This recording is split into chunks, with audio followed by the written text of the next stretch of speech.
parents warned me not to look out the window at night. I just discovered the horrifying reason why.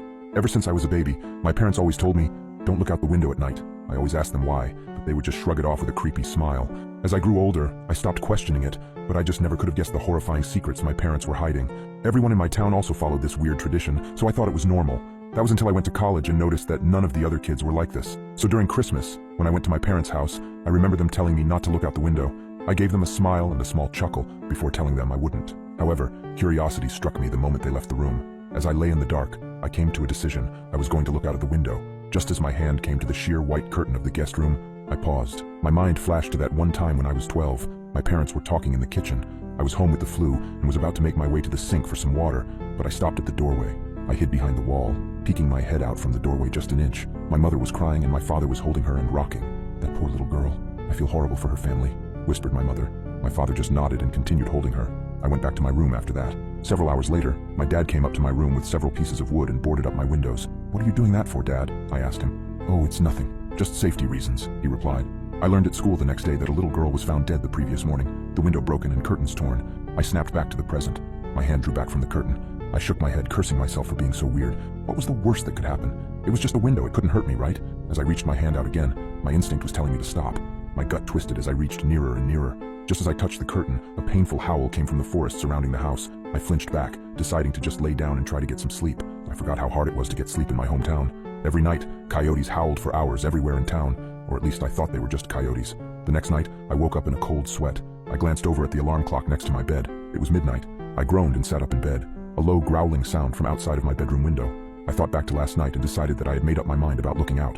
I thrusted my arm towards the curtain and pulled back hard, almost ripping it away from the rod. I flattened myself against the wall next to the bed for a moment before I put one eye in front of the window. I immediately regretted my decision as I heard claws clacking up the house. I flung myself out of bed, tumbling on the floor. I stood up and got back up on the bed. I stuck my face closer to the window as the clacking got closer and closer.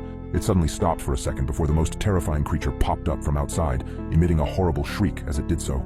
I can never forget its face, the way the hollow eyes oozed some kind of black substance, like tar, and the way its lips were pulled back into a gruesome grin, the teeth blood-stained and razor-sharp.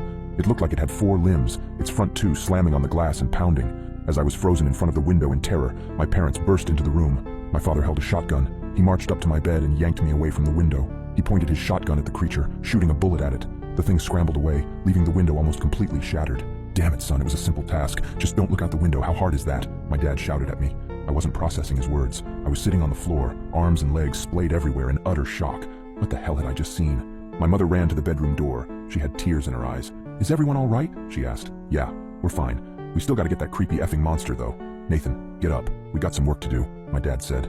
I got up as soon as I could. My dad thrust the shotgun into my arms and marched downstairs. He opened the basement door and descended, coming back with a machete and some kind of spray bottle. He sprayed the liquid onto the machete before walking to the front door and wait. Dad, what are you doing? I asked, confused. I was just traumatized, and now my dad is waiting at the door, machete in hand like he was about to kill someone. Instead of a response, my dad just hushed me. The house was quiet for several seconds before a loud banging and howling came at the front door. We heard a rip, and we knew the screen door was no more. The wood of the interior door started to splinter, and I took a few steps backward. My dad glared at me. Nathan, now is not the time for this. Point the goddamn gun and get ready to shoot. I aimed the gun at the door, trying to find the spot where the howling was coming from. The door was strong, but it wasn't indestructible. The creature burst through the door, and I pulled the trigger in a moment of terrified panic. My dad knelt down and brought his machete down on the abomination's head. The howling ceased, and my mom rushed forward with a tarp to cover the spot where the door was destroyed. Honey, are you okay? My mom asked for the second time that night. She came up to me and kissed my cheeks, as if to make sure I was still there. She went over to my dad and did the same. We're okay, both of you, get in the basement. I gotta clean this up. I asked, basement? Why the basement? Everything was going by at the speed of light, and I couldn't help but question everything that was happening at the moment.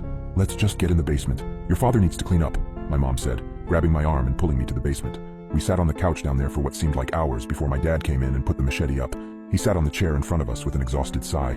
The three of us sat in silence for a few minutes. In that time span, my brain was able to come up with a coherent sentence. Dad, what was that thing? He just looked up at me, eyes dark, and said, Where do you think that howling came from?